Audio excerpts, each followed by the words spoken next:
एक चीजों का किसी सुनसान और डरावनी जगह पर होना कोई बड़ी बात नहीं है।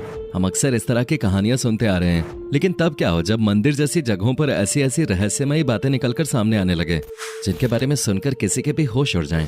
जी आपने बिल्कुल सही सुना। आज के इस वीडियो में हम आपको ऐसी रहस्यमयी बातें बताने वाले हैं जिसे सुनने के बाद आप ये मानने पे मजबूर हो जाएंगे कि वाकई में भगवान है। इसलिए वीडियो में इसी तरह अंत तक बने रहें। और हाँ, अगर अभी तक चैनल को सब्सक्राइब नहीं किया है तो बिना एक पल की भी देरी किए फटाफट चैनल को सब्सक्राइब जरूर कर दें, क्योंकि इसी तरह के इंटरेस्टिंग वीडियोस हम आपके लिए हर रोज लाते रहते हैं।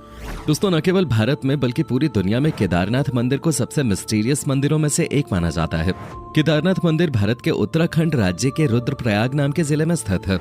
भगवान शिव का यह मंदिर हिंदू धर्म के सभी तीर्थ स्थलों में से सबसे शुद्ध माना जाता है। और इस मंदिर के बारे में एक बहुत ही प्रचलित मान्यता ये है कि जो कोई भी जाकर इस मंदिर में पूजा कर पाता है वो बहुत ही खुशकिस्मत होता है, क्योंकि मान्यताओं के अनुसार इस मंदिर तक पहुंच पाना हर किसी की किस्मत में नहीं होता है।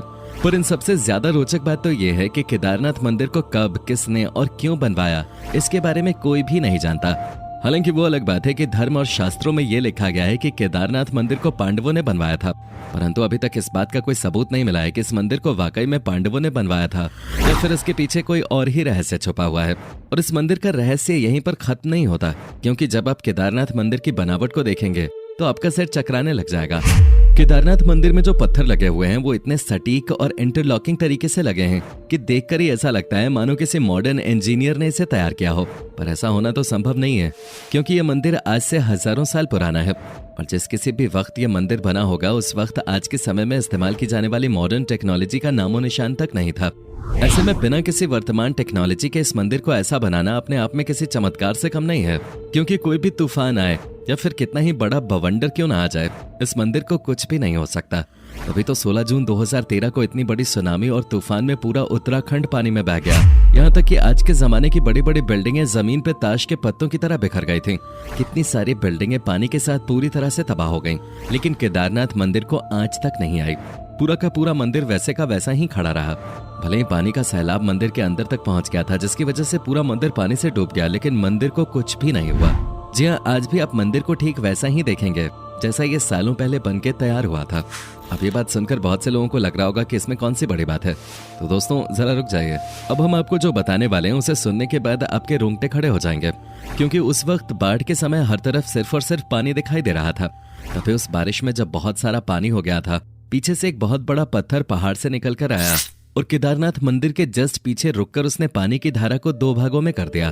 यानी कि पानी की तेज धार जो डायरेक्ट मंदिर को तबाह करने के लिए आगे बढ़ रही थी, उसे इस विशालकाय पत्थर ने बहुत ही चमत्कारिक तरीके से 2 भागों में बांट दिया, जिसकी वजह से मंदिर पूरी तरह सुरक्षित हो गया। ऐसे में सबसे बड़ा सवाल यह आता है कि जब लेटेस्ट टेक्नोलॉजी और मजबूत पत्थरों का इस्तेमाल करके बनी बड़ी बड़ी बिल्डिंग्स पानी के बहाव को नहीं झेल सकी और टूटकर बिखर गईं, तो भला केदारनाथ मंदिर क्यों नहीं डूब सकता था। अब आप इसे कुछ भी कहें, लेकिन जब सारी बिल्डिंग्स टूटकर बिखर रही थीं, तो एक विशालकाय पत्थर ने मंदिर को सुरक्षित रखने का काम किया। इस घटना के बाद लोगों को यह एहसास हुआ कि सच में जिस केदारनाथ मंदिर की पूजा करने के लिए लोग मीलों की दूरी तय करके आते हैं, वो वाकई में कितना रहस्यमयी और चमत्कारिक है। और शायद यही कारण है कि केदारनाथ मंदिर को भारत के सबसे पवित्र और रहस्यमयी मंदिर के तौर पर जाना जाता है। अब जो लोग केदारनाथ के दर्शन करने के लिए गए होंगे उन्हें ये तो पता होगा कि वहाँ पर एक कुंड है जिसका नाम रेतस कुंड है। पर क्या आप ये बात जानते हैं कि जब कोई यहाँ पर ओम का जाप करने लगता है तो उस कुंड में से बुलबुले निकलने लगते हैं। अब जाहिर सी बात है ये कोई नॉर्मल चीज तो है नहीं, इसलिए बहुत से अलग अलग एक्सपर्ट्स और रिसर्चर्स ने यहाँ आकर इस बात को जानने की कोशिश की कि आखिर ऐसा क्यों होता है। पर इतनी सारी खोजबीन करने के बावजूद उन्हें इसका कोई भी वैज्ञानिक तर्क नहीं मिला। और अभी भी बहुत से वैज्ञानिक ये बात सोचने में लगे हुए हैं कि आखिर ओम का जाप करने पे ही इस कुंड से बुलबुले क्यों निकलते हैं। अगर आपको इस बात का जवाब पता हो तो हमें और हमारे दर्शकों को कमेंट में बताना मत भूलिएगा। अब दोस्तों, ये बात तो आप भली भांति जानते हैं कि केदारनाथ एक ऐसा धाम है जो 6 महीने खुला रहता है और 6 महीने बंद रहता है। पर दिमाग को हिला देने वाली बात तो तब पता चलती है जब 6 महीना ये मंदिर बंद रहता है, तो यहाँ सबसे ज्यादा अजीब घटना घटती है जिसे वहाँ के लोग महसूस भी कर सकते हैं। असल में केदारनाथ मंदिर के आसपास रहने वाले लोगों का ये कहना है कि जब 6 महीने इस मंदिर का द्वार बंद हो जाता है तो किसी को भी इस मंदिर के अंदर प्रवेश नहीं करने दिया जाता है, फिर चाहे वो कितना भी बड़ा VIP ही क्यों ना हो। एक बार अगर मंदिर का कपाट बंद हो गया तो वो सीधा 6 महीने बाद ही खुलता है और पूरे 6 महीने मंदिर में किसी भी प्रकार की कोई साफ सफाई नहीं होती है। यहाँ तक कि मंदिर के अंदर जो दीपक जलाने का काम होता है वो भी कोई पंडित जाकर नहीं करता, यानी कि मंदिर के अंदर का पूरा प्रवेश बंद कर दिया जाता है और सिवाय उस मंदिर के अंदर भगवान भोले के और कोई नहीं होता। क्योंकि एक बार जब मंदिर बंद होता है तो वो सीधा 6 महीने बाद ही दर्शन के लिए खुलता है। पर जब मंदिर का कपाट 6 महीने बाद खुलता है तो लोग ये देखते हैं कि उसके अंदर का दीपक लगातार जल रहा है। अब जाहिर सी बात है दोस्तों, अगर आप किसी कमरे को 6 महीने तो क्या 6 दिन के लिए भी बंद करके चले जाएंगे तो जब उसे दोबारा से खोलेंगे तो उसमें बहुत सारी धूल मिट्टी और तरह तरह के कीड़े मकोड़े घूमने लगेंगे। यानी कि जिस हाल में आपने उस कमरे को छोड़ा होगा उस हाल में तो कमरा बिल्कुल भी नहीं होगा, क्योंकि कमरा बंद हो या फिर खुला हो, अगर हम उसमें साफ सफाई नहीं करते तो प्रकृति किसी न किसी तरीके से उस पर अपना कब्जा करना शुरू कर देती है, फिर चाहे धूल मिट्टी के जरिए हो या फिर छोटे छोटे कीड़े मकोड़ों के जरिए। लेकिन जब स्वयं ब्रह्मांड को चलाने वाले भोलेनाथ किसी जगह पे हो तो प्रकृति की क्या मजाल कि वो उस जगह के आसपास भी फटक सके। तभी तो पूरे 6 महीने बाद जब केदारनाथ का कपाट खुलता है तो वो बिल्कुल भी गंदा नहीं होता।